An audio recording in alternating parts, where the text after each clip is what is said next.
இன்னைக்கு நம்ம இந்த ரகசியத்தின் மூலமா ஆரோக்கியத்தை நம்மளுக்கு எப்படி கொண்டு வரலாம், நம்ம எப்படி ஆரோக்கியமா இருக்கலாம், இது மாதிரி ஆரோக்கியமா இருந்தவங்களோட கதைகளை இதெல்லாம் தான் நம்ம பார்க்க போறோம்.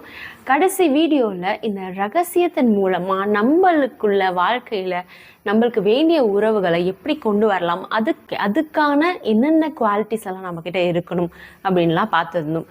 அதாவது நம்ம மற்றவங்ககிட்ட ஒரு விஷயத்தை எதிர்பார்க்குறோம்னா அப்படி நம்ம இருக்கணும். அப்போ தான் நம்ம வாழ்க்கைக்குள்ளே அது மாதிரி உறவுகளை நம்ம கொண்டு வர முடியும். அதே மாதிரி உறவுகளில் குறை சொல்லக்கூடாது. அவங்கக்கிட்ட இருக்கிற நல்ல விஷயங்களை நம்ம பார்க்க ஆரம்பிக்கணும். நம்ம எப்படி இருக்கிறோமோ ஃபர்ஸ்ட்டு அதை நம்ம அக்செப்ட் பண்ணிக்க ஆரம்பிக்கணும். நம்ம மேலே நம்ம அன்பை செலுத்தணும். இதெல்லாம் தான் நம்ம பார்த்துருந்தோம். எல்லாருக்கும் வணக்கம். Hi everyone, welcome to rice and empower. இப்போ நம்மளோட உடல் இருக்கிற என்ன நிலையில் இருக்கோ இதுக்கெல்லாம் காரணம் நம்மளோட எண்ணங்கள் தான். நம்மளோட எண்ணங்கள், நம்மளோட உணர்ச்சிகள் தான் இப்போ நம்ம உடல் எப்படி வேலை செய்யுது, நம்மளோட உடலோட அமைப்புகள் எப்படி இருக்குது, இதெல்லாம் காரணமாக இருக்குது. எல்லாருக்குமே இந்த ஒரு விஷயம் தெரிஞ்சிருக்க வாய்ப்பு இருக்குது. அப்படி இல்லைன்னா இது புதுசாக இருந்துச்சுன்னா இப்போ நான் சொல்கிறேன். பிளாசிபோ எஃபெக்ட்னு ஒன்று இருக்குது. தமிழில் நம்பிக்கையின் விளைவுன்னு சொல்லலாம். இந்த பிளாசிபோ எஃபெக்ட்னா, அதாவது அந்த பிளாசிபோ எஃபெக்டை ஹீலிங்க்கு, நம்மளோட நோய்களை குணப்படுத்துறதுக்கு, இல்லைனா நம்மளோட மனசில் ஏதோனும் இந்த அழுத்தம் இதெல்லாம் இருந்துச்சுன்னா அதெல்லாம் குணப்படுத்துறதுக்கு நிறைய டாக்டர்ஸ் யூஸ் பண்ணியிருக்காங்க. அதே மாதிரி நிறைய இதை பற்றி ஆராய்ச்சி பண்ணி அதுலேருந்து ரிசல்ட்டும் கொண்டு வந்திருக்காங்க. இந்த பிளாசிபோ எஃபெக்ட்னா நம்மளுக்கு தர மாத்திரை, அதை டம்மி மாத்திரை யூஸ் பண்ணுவாங்க. அதாவது இதுதான் உங்களுக்கு இருக்கிற வியாதிக்கு மாத்திரைன்னு சொல்லிட்டு தரும்போது அந்த நம்பிக்கை அவங்க மனசுக்குள்ளே வரும். அதை நம்புவாங்க. அப்போது அவங்கக்கிட்ட இருக்கிற வியாதி க்யூர் ஆகியிருக்கு, குணமாகிருக்கு. இதே மாதிரி இப்போ ஒரு சர்ஜரி பண்ணுறாங்க அப்படின்னா, ஆல்ரெடி அவங்களுக்கு சர்ஜரி பண்ணிட்டோம், அதுக்கான சின்ன மார்க் மட்டும் ஆல்ரெடி எங்கள் காயம் இருக்கிற மாதிரி பண்ணிவிட்டு, சர்ஜரி பண்ண மாதிரி பண்ணிவிட்டு அதை அவங்கள நம்ப வைக்கிறது. ஆனால் உண்மையாகவே சர்ஜரி பண்ணியிருக்க மாட்டாங்க. இதை ரிசர்ச்சாகவும் பண்ணியிருக்காங்க. அந்த நிஜமாகவே சர்ஜரி பண்ணவங்களையும் இவங்களையும் கம்பேர் பண்ணும்போது இவங்க சர்ஜரி பண்ணாதவங்களுக்கு 70% மக்களுக்கு குணமாகிருக்கு அப்படின்னு சொல்லிட்டு அந்த ஆராய்ச்சியில் ரிசல்ட்டும் வந்துச்சு. நீங்கள் ஏதானும் ஒரு விஷயத்தில் நோய் வாய்ப்பட்டு இருக்கீங்க, இல்லை உங்களுக்கு உடம்பு சரியாமல் இருக்குன்னா நீங்கள் இந்த பிளாசிபோ எஃபெக்டை யூஸ் பண்ணலாம். ஆனால் உங்களுக்கு ரொம்ப அதிகமாக உடம்பு சரியில்லை, ரொம்ப மோசமான நிலையில் இருக்குது, சாகர நிலையில் இருக்கீங்கன்னா நார்மல் மெடிசன் போகிறது பெஸ்ட்டான விஷயம். எல்லா சிகிச்சைக்குமே அதுக்கான ஒரு வேல்யூ இருக்குது அப்படின்னு சொல்லியிருக்காங்க. இதே மாதிரி இப்போது நம்மளுக்கு நிறைய வலிகள் இருக்கும். இப்போ எதனா ஒரு டிசீஸ் இருக்குது அப்படின்னா அந்த வலியை தாண்டி நம்மளால் கவனம் செலுத்த முடியாது. அப்படின்றப்போ நம்ம எப்பயுமே பயன்படுத்துகிற சிகிச்சை முறையும் அதுக்கப்புறம் இந்த பிளாசிபோ எஃபெக்டையும் சேர்த்து நீங்கள் பண்ணும்போது இது ரொம்ப ஹெல்ப்ஃபுல்லாக இருக்கும். உங்களுக்கு இருக்கிற பெயின் எல்லாம் போகிருச்சு நார்மல் மெடிசன் யூஸ் பண்ணுறதுனால அப்படின்றப்போ உங்களோட எண்ணங்களை நீங்கள் கவனம் செலுத்தி இந்த பிளாசிபோ எஃபெக்ட் மூலமாக உங்களால் உங்களோட வியாதிகளை குணப்படுத்த முடியும். நீங்கள் என்ன பண்ணணும்னா, என்னோட உடல்நிலை ரொம்ப நல்லா இருக்கு அப்படின்ற ஒரு எண்ணத்தை உங்களுக்குள்ளேயே நீங்கள் விதைக்கணும் அப்படின்னு சொல்லியிருக்காங்க. நம்மளுக்கு நிறையா வியாதி வருது பார்த்தீங்களா, இதெல்லாம் எதனால வருது? நம்மக்கிட்ட நிறைய அழுத்தம் இருக்கிறதுனால தான், ஸ்ட்ரெஸ் இருக்கிறதுனால தான் வருது. இந்த ஸ்ட்ரெஸ் ஒரு விளைவு தான். எதோட விளைவு? நம்மளோட எதிர்மறை சிந்தனையோட விளைவு தான் இந்த அழுத்தம். ஒரு எதிர்மறை சிந்தனை நம்மளுக்கு வந்திருக்கும், அதை தொடர்ந்து ஒன்றொன்னா வந்திருக்கும். இதை நம்ம கவனிக்காமல் விட்டுருப்போம். அதுக்கப்புறம் அது ரொம்ப அதிகமாகி நம்ம வாழ்க்கைக்குள்ளே மேனிஃபெஸ்ட் ஆகியிருக்கும், நம்ம வாழ்க்கைக்குள்ளே வந்திருக்கும். இப்போது இதை மாற்றணும்னா நம்ம ஒரே ஒரு நேர்மறை எண்ணங்களை கொண்டு அதை நம்ம நினைக்கும் போது ஒன்றொன்னா அதிகரித்து நம்ம வாழ்க்கையில் நம்ம இப்போ இருக்கிற நிலையை மாற்ற முடியும். நம்மளுக்கு இப்படி உடம்பு சரியில்லாமல் போகிறது அப்படின்றது இல்லை, நம்ம உடம்புல ஏதோ ஒரு இம்பேலன்ஸாக இருக்கிறது, இது எல்லாமே ரொம்ப பெரிய பயப்படுற விஷயம் இல்லை. இது எல்லாமே நம்ம உடம்புக்குள்ளே ஏதோ ஒரு விஷயம் சரியில்லாமல் இருக்குது.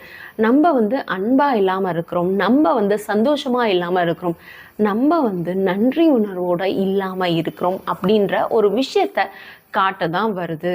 டாக்டர் டெர்மாட்னின்றவங்க தான் இப்போ நான் சொல்கிறத சொல்லியிருக்காங்க. இந்த அன்பும் நன்றி உணர்வும் என்ன ஒரு எதிர்மறை விஷயம் நம்மளோட வாழ்க்கையில் இருந்தாலும் அதை இல்லாமல் பண்ணிடும். அது எந்த ஒரு உருவம் எடுத்திருந்தாலும் சரி, அதை இல்லாமல் பண்ணிடும். உங்களுக்கு என்ன ஒரு நோய் வந்திருந்தாலும் சரி, நம்ம நன்றி உணர்வோடும் அன்போடும் இருந்தோம்னா அது எல்லாமே சரியாகிடும் சொல்லியிருக்காங்க. எல்லாருமே எப்பயுமே கேட்குற ஒரு கொஷின் தான் இது, ஓகேவா? இப்போது நான் வந்து என்னோடய எண்ணங்களை சரியாக நினச்சா என்கிட்ட இருக்கிற நோய்கள் சரியாகிடுமா? என்னோட எண்ணங்களை நான் சரியாக யோசிச்சா கண்டிப்பாக முடியும்னு சொல்லியிருக்காங்க. கேத்தி காட்மனோட பர்சனல் ஸ்டோரி தான் இப்போ நான் சொல்ல போகிறது. இவங்களுக்கு மார்பக புற்றுநோய் இருந்திருக்கு. ஆனால் இவங்களோட எண்ணங்கள் எல்லாமே இவங்களுக்கு முழுசாக குணமாகிடுச்சு இந்த புற்றுநோய். இவங்க அதை மனசார நம்புகிறாங்க. இவங்க டெய்லியுமே தினமுமே எனக்கு இந்த புற்றுநோய் வந்து குணமாகிடுச்சு அப்படின்னு சொல்லிட்டு நன்றி சொல்கிறாங்க. இதை இவங்க மனசார நம்பிக்கையோட நம்புகிறாங்க. பண்ண ஒரு விஷயம் என்னன்னா, நகைச்சுவையான திரைப்படத்தை பார்த்துட்டே இருப்பாங்க. எப்பயுமே இவங்க சிரிச்சுட்டே தான் இருப்பாங்க. இவங்க அவங்க வாழ்க்கைக்குள்ள ஒரு அழுத்தம்ன்ற ஒரு விஷயத்த கொண்டு வரவே இல்லை. ஏன்னா இந்த அழுத்தம் தான் எல்லாத்துக்குமே முக்கியமான காரணம். அதனால அந்த விஷயத்த இவங்க வாழ்க்கைக்குள்ள கொண்டு வரல. 3 மாதம் கழிச்சு இவங்களுக்கு புற்றுநோய் குணமாகிருச்சு. எந்த ஒரு கீமோதெரப்பி எந்த ஒரு விஷயமே இவங்க பண்ணலை அதுக்காக. ஆனால் குணமாகிருச்சு. இவங்களோட கதையிலேருந்து 3 சக்தி வாய்ந்த விஷயம் என்னன்னு சொல்லலான்னா, நன்றி உணர்வோட சக்தி அதுதான் வந்து குணப்படுத்துச்சு. அதே மாதிரி அவங்களோட நம்பிக்கையோட சக்தி அவங்க ஆல்ரெடி வந்து அவங்கக்கிட்ட இருக்குது அப்படின்ற ஒரு விஷயம். 3வது,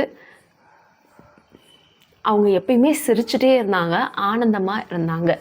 இந்த 3 தான் இவங்களுக்கு குணமாகறதுக்கு காரணமாக இருந்துச்சு. டாக்டர் பென் ஜான்சன் தான் இப்போ சொல்ல போகிற விஷயங்களை சொல்லியிருக்காங்க. நம்மளோட உடம்பு பேசிக்காகவே ப்ரோக்ராம் பண்ணி வந்திருக்கு. என்னன்னா, நம்மளுக்கு என்ன ஒரு அடிபட்டாலும் சரி, நம்மளுக்கு அந்த ஸ்கின்னெல்லாம் திரும்ப வந்து சேர்ந்துடும். அதே மாதிரி நம்மளுக்கு என்ன ஒரு இன்ஃபெக்ஷன் ஏற்பட்டாலும் சரி, அது பாக்டீரியல் வைரஸ் என்னவாக இருந்தாலும் சரி, நம்மளோட உடம்பே அதோட நோய் எதிர்ப்பு சக்தியை வச்சு அதை குணப்படுத்திடும் அப்படின்னு சொல்லியிருக்காங்க. நம்ம உடம்பு நல்லா ஆரோக்கியமாக இருந்துச்சு, உணர்ச்சியிலும் வந்து ஆரோக்கியமாக இருந்துச்சுன்னா நம்மளுக்கு எந்த ஒரு நோய்களும் உடம்புல தங்காது. நம்மளோட உடம்புல ஆயிரக்கணக்கான செல்ஸ் வந்து தினமும் இறக்குது, தினமும் புதுசாக உருவாகுது. இதே மாதிரி நம்ம உடம்புல ஒரு ஆர்கன்ஸும் சரி, நம்மளோட பாடியே சரி, எப்பயுமே வந்து ரீப்ளேஸ் ஆகிட்டே இருக்கும். அதோட டைமுக்கு பொறுத்து திரும்பியும் அதை புதுப்பிச்சுட்டே இருக்கும். இதை வந்து ஆராய்ச்சியில் சொல்லியிருக்காங்க. அப்படின்னும் போது எப்படி நம்ம உடம்புல நோய்கள் மட்டும் அப்படியே இருக்க வாய்ப்பு இருக்குது? ஏன் அப்படி இருக்குது அப்படின்னா, அதுக்கான காரணம் நம்மளோட எண்ணங்கள் மட்டும்தான். நம்ம நோய்களுக்கு தர அந்த கவனம் மட்டும்தான் அப்படின்னு சொல்லியிருக்காங்க. உங்களோட எண்ணங்களை சரியாக வச்சுக்கோங்க. உங்களோட எண்ணங்கள் வந்து சரியாக இல்லை, அது எல்லாமே நோய்களை பற்றி யோசிக்கிறது, எப்பயுமே வந்து எதிர்மறையாக இருக்கிறது, அதே மாதிரி சந்தோஷம் இல்லாமல் இருக்கிற எண்ணங்கள், இது எல்லாமே நம்மளோட உடம்புக்கு நோய்களை கொண்டு வரும். நீங்கள் இந்த எதிர்மறை எண்ணங்கள்லாம் விட்டுட்டு நீங்கள் உங்ககிட்டயே சொல்லுங்கள், என்னோட எண்ணங்களெல்லாம் எப்பயுமே சரியாக தான் இருக்கும், என்னோட உடல்நலம் எப்பயுமே சரியாக தான் இருக்கும், எனக்கு இந்த முட்டி வலி இருக்குது இப்படியெல்லாம் வந்து சொல்லாமல் என்னோட உடம்பு நல்லா இருக்குது, குழந்தை எவ்வளோ ஆரோக்கியமாக இருக்கோ அதே மாதிரி என்னோட உடல்நிலையும் இருக்குது. ஏஜ் ஏற வயசாகுன்றது ஒரு நார்மல் விஷயம். ஆனால் அது எல்லாமே நம்ம மனசு நினைக்கிறது தான், எல்லாமே நம்ம சொல்லி வச்சிருக்கிறது தான். ஆராய்ச்சிலேயே சொல்லியிருக்காங்க, நம்மளோட உடம்பு சில காலகட்டத்துக்குள்ள திரும்பியும் வந்து ரீப்ளேஸ் ஆகும், புதுப்பிச்சுக்கும். அப்படின்றப்போ இந்த விஷயம் எல்லாமே நம்மளோட மனசில் இருக்கிறது தான். நீங்கள் ஒரு பிறந்த நாள் வரப்பையும் இப்போ தான் வந்து 1 வயசு அப்படின்னு சொல்லிட்டு நினைங்க, என்னோட உடம்பு ஆரோக்கியமாக இருக்குன்னு நினைங்க. அதே மாதிரி நீங்கள் பர்த்டே கேக்கில் கேண்டில் வந்து இந்த 60 ஏஜ் அப்போ 60 வைக்காமல் எப்பயுமே ஒரே ஒரு கேண்டில் வைங்க. உங்களோட எண்ணங்கள் தான் எல்லாமே. அதனால் உங்களுக்கு உங்களோட உடல்நிலை எப்படி இருக்கணுமோ, உங்களுக்கு உங்களோட எடை எப்படி இருக்கணும், நீங்கள் எப்படி தோற்றம் அளிக்கணும், இதெல்லாம் வந்து உங்களுக்கு எப்படி வேணுமோ அது மாதிரி எண்ணங்களை நீங்கள் கொண்டு வாங்க அப்படின்னு சொல்லியிருக்காங்க. நம்மளுக்கு ஏதாவது வியாதி இருக்குன்னா நம்ம என்ன பண்ணுவோம், அதை பற்றியே பேசுவோம், அதுலேயே கவனம் செலுத்துவோம், மற்றவங்ககிட்டையும் எனக்கு இப்படி இருக்குது அப்படின்னு சொல்லுவோம். ஒரு எக்ஸாம்பிள் சொல்லணும்னா வந்து எனக்கு மூட்டு வலி இருக்குது, அதே அடுத்த ஆளும் என்ன சொல்லுவாங்க, ஆமாம் இந்த வயசானாவே மூட்டு வலி வந்துடுது, ஆமாம் எல்லாருக்குமே மூட்டு வலி இருக்குது, இப்படி தான் பேசுவாங்க. இது மாதிரி விஷயங்களை பேசாதீங்க. நீங்கள் பேச பேச அந்த எண்ணங்களை தான் அதிகரிக்கிறீங்க, வியாதியை இன்னுமே அதிகமாக்குறீங்க, உங்கள் வாழ்க்கைக்குள்ளே கொண்டு வரீங்க. உங்ககிட்ட யாரான வந்து இது மாதிரி எனக்கு வியாதி இருக்குன்னு சொன்னாங்கன்னா அதை கேட்காதீங்க. அதே மாதிரி நீங்களும் உங்ககிட்ட இப்படி வியாதி இருக்குன்னு சொல்லாதீங்க. இப்படி நீங்கள் சொல்லும்போது அதுதான் வந்து அதிகப்படுத்துறீங்க. நீங்கள் ஒருவேளை மற்றவங்க சொல்கிறதையும் நீங்கள் கேட்குறீங்க அப்படின்னா அந்த எனர்ஜியை நீங்கள் அதிகப்படுத்துறீங்க. அவங்களுக்கு நீங்கள் செய்ய வேண்டிய ஒரே ஒரு நல்ல விஷயம் என்னன்னா, அவங்களுக்கு அப்படி ஏதோ வியாதி இருக்குன்னா அவங்கள பார்த்து அதை பேசாதீங்க. அதே மாதிரி அவங்க போயிட்டப்புறம் அவங்க நல்லா இருக்கிற மாதிரி நீங்கள் உங்களோட எண்ணத்தை கொண்டு வாங்க. நீங்கள் என்னென்னலாம் எண்ணத்தை கொண்டு வரீங்களோ அதெல்லாம் உங்கள் வாழ்க்கைக்குள்ளே நீங்கள் கொண்டு வரீங்க. அதனால் உங்களோட எண்ணங்களை சரியாக வந்து யோசிங்க. நான் எப்பயுமே நல்லா இருக்கேன், நான் வந்து நல்லா உணர்றேன், இது மாதிரி எண்ணங்களை உங்கள் வாழ்க்கைக்குள்ளே கொண்டு வாங்க அப்படின்னு சொல்கிறாங்க. மக்கள் வந்து எது சரியில்லையோ அதில் கவனம் செலுத்தும் போது, எந்த நோய் மேலே கவனம் செலுத்துகிறாங்களோ அதுதான் அதிகமாகும். அதில் தான் நம்மளோட அட்டென்ஷன் போகும். சொல்லுவாங்கள்ல, வேர் அட்டென்ஷன் கோஸ் எனர்ஜி ஃப்ளோஸ். அப்போது நம்ம எங்கே நம்மளோட கவனத்தை செலுத்துகிறோமோ அங்கே தான் நம்மளோட எனர்ஜியும் போகும். அப்போது இந்த ஈர்ப்பு விதியும் அதுதான் உங்களுக்கு கொண்டு வந்து தரும். நீங்கள் இது வரைக்கும் என்ன உங்கள் வாழ்க்கையில் கொண்டு வந்திருந்தாலும் சரி, என்ன நினச்சிருந்தாலும் சரி, அதை உங்களால் மாற்ற முடியும். இப்போது உங்கள் வாழ்க்கையில் சந்தோஷமாக இருக்கிற எண்ணங்களை கொண்டு வாங்க. நீங்கள் சந்தோஷமாக இருக்கிறத நினைங்க. உங்ககிட்ட அந்த சந்தோஷமாக இருக்கிற அப்படின்ற ஒரு பட்டன் இருக்குது, அது மேலே நீங்கள் ப்ரெஸ் பண்ணுங்கள். என்ன ஆனாலும் சரி அதையே வந்து ப்ரெஸ் பண்ணிகிட்டே இருங்க அப்படின்னு சொல்கிறாங்க. உங்கள் வாழ்க்கைக்குள்ளும் அதுக்கான விஷயங்கள் தான் வந்து உள்ளே வரும் அப்படின்னு சொல்லியிருக்காங்க. நீங்கள் உங்கள் கூட இருக்கிற நோய்கிட்ட நீங்கள் சண்டை போட வேண்டாம். நீங்கள் உங்களோட எல்லா எதிர்மறை எண்ணங்களையும் வந்து விட்டுருங்க, லெட்கோ பண்ணிடுங்க. உங்களோட உடம்பு வந்து அதுவாகவே நேச்சுரல் ஸ்டேட்டுக்கு வந்து இயற்கையான நிலைக்கு வந்து அதுவாகவே அதை குணப்படுத்திக்கும் அப்படின்னு சொல்லியிருக்காங்க. மைக்கேல் பெர்னார்ட் பெக்வித்தோட ஸ்டோரி தான் இது. அதாவது இவர் வந்து கண்ணாடி போட்டுட்டு புக்கை படிச்சுட்ருக்காரு. ஏதோ ஒரு புக் படிக்கும்போது என்னன்னு பார்க்கும்போது அதுதான் வந்து சீக்ரெட் புக். அப்போ தான் யோசிக்கிறாரு, ஆமாம் நம்மளோட வாழ்க்கைக்குள்ளே நம்ம இதை தெரிஞ்சு கொண்டு வரல, ஆனால் இது எல்லாமே சுற்றி இருக்கிற நம்பிக்கையால் வந்தது தான். அதாவது வயசாக வயசாக கண் பார்வை மங்கி போகுன்ற ஒரு விஷயம்தான். அதுக்கப்புறம் தான் இவர் யோசிச்சாரு. அதுக்கப்புறம் இவர்கிட்டயே சொல்ல ஆரம்பித்தார், நான் 20 வயசில் என்னோட கண் பார்வை எப்படி இருந்துச்சோ அது மாதிரி தான் இப்போ இருக்குது. என்னால் இருட்டில் கூட சரியாக நல்லா படிக்க முடியும், கம்ப்யூட்டரை நல்லா பார்க்க முடியும். இது மாதிரி இவர் யோசிக்க ஆரம்பித்தார், நினைக்க ஆரம்பித்தார். அதே மாதிரி அந்த விஷயத்துக்கு இவர் வந்து நன்றி உணர்வும் சொல்ல ஆரம்பித்தார். அவர்கிட்டே சொல்கிறாரு, எனக்கு கண் பார்வை நல்லா இருக்குது, நான் ரொம்ப வந்து தெளிவாக என்னால் பார்க்க முடியுது அப்படின்னு சொல்லிட்டு 3 நாளில் இவரோட கண் பார்வை சரியாயிடுச்சு அப்படின்னு சொல்லியிருக்காங்க. இப்போ சொல்லியிருக்க விஷயம் ஜான் டர்மாட்டினின்றவங்க தான் சொல்லியிருக்காங்க. என்னோட வாழ்க்கையில் குணப்படுத்த முடியாதுன்ற ஒரு விஷயமே இல்லை, என்னோட உலகத்தில் அப்படின்ற ஒரு விஷயமே இல்லை, அப்படின்ற வேர்டே வந்து ஃபஸ்ட்டு இல்லை. எல்லாமே குணப்படுத்த முடியும் என்னோட உலகத்தில். என்னோட உலகத்தில் இன்னுமே இடம் இருக்குது, நீங்கள் வரதா இருந்தால் வாங்க. இந்த உலகத்தில் எப்பயுமே அதிசயம் நடந்துகிட்டே தான் இருக்கும். இந்த உலகம் முழுசாவுமே நிறைவாகவும் செல்வ செழிப்போடவும் தான் இருக்குது. எல்லா செல்வ செழிப்பும் இங்கே இருக்குது. இது எல்லாமே வந்து இந்த உலகத்தில் இருக்குது, உங்களுக்குள்ளேயும் இருக்குது. இது சொர்க்கம் மாதிரி இருக்குல்ல அப்படின்னு சொல்லிட்டு கேட்குறாரு. ஆமாம் இது சொர்க்கம் தான் அப்படின்னு சொல்கிறாரு. மாரிஸ் காட்மேனோட ஸ்டோரி தான் இது. மார்ச் 10, 1981 இப்போ தான் என்னோட கதை ஆரம்பிக்குது. இந்த நாளை என்னால் மறக்கவே முடியாது, என்னோட வாழ்க்கையே மாறிடுச்சு அப்படின்னு சொல்லிட்டு ஆரம்பிச்சிருக்காரு. அப்போ தான் அவரோட ஏர்பிளேன் வந்து கிராஷ் ஆகிருச்சு. அவர் வந்து ஹாஸ்பிட்டலில் போய் சேர்க்குறாங்க. அவரோட ஸ்பைனல் கார்டு ஃபுல்லாமே வந்து செயலிழந்துடுச்சு. அவர் வந்து பேரலைஸ்ட் ஆகிட்டார். அவரால் சாப்பிட முடியாது. அதே மாதிரி மெஷின் இல்லாமல் வந்து ப்ரீத் பண்ண முடியாது. அவரால் பண்ண முடிஞ்ச ஒரே ஒரு விஷயம் அவரோட கண்களை வந்து சிமிட்டலாம். இவ்வளோ மட்டும்தான் அவரால் பண்ண முடியும். டாக்டர்ஸ் எல்லாருமே சொன்ன விஷயம் அவ்வளோதான், வாழ்க்கை முழுசாக இப்படி தான் இருக்க முடியும், உங்களால் வந்து எழுந்தெல்லாம் நடக்க முடியாது இப்படின்னு தான் சொன்னாங்க.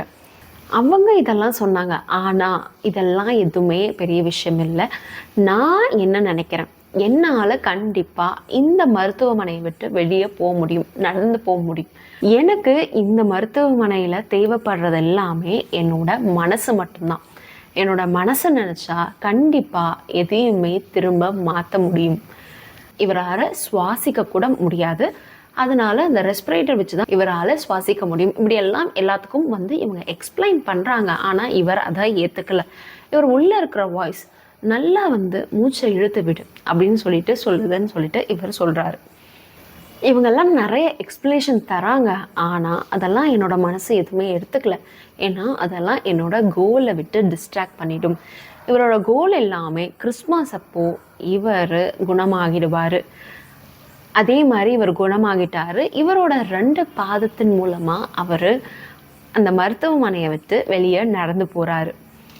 உங்ககிட்ட என்னோட வாழ்க்கையிலேருந்து சொல்லணும்னா, யார் யாரெல்லாம் இப்போது உட்காந்துட்டு அவங்களையே அவங்க கஷ்டப்படுத்திட்டு இருக்கீங்களோ, யார் யாரெல்லாம் வந்து கஷ்டத்தை அனுபவிச்சுட்ருக்கீங்களோ, அவங்களுக்கெல்லாம் சொல்கிற ஒரு 6 வார்த்தை என்னன்னா, நீங்கள் என்ன நினைக்கிறீங்களோ அதுவாக உங்களால் ஆக முடியும். மாரிஸ் காட்மேனை எல்லாரும் வந்து மிராக்கிள் மேனன்னு வந்து சொல்ல ஆரம்பித்தாங்க.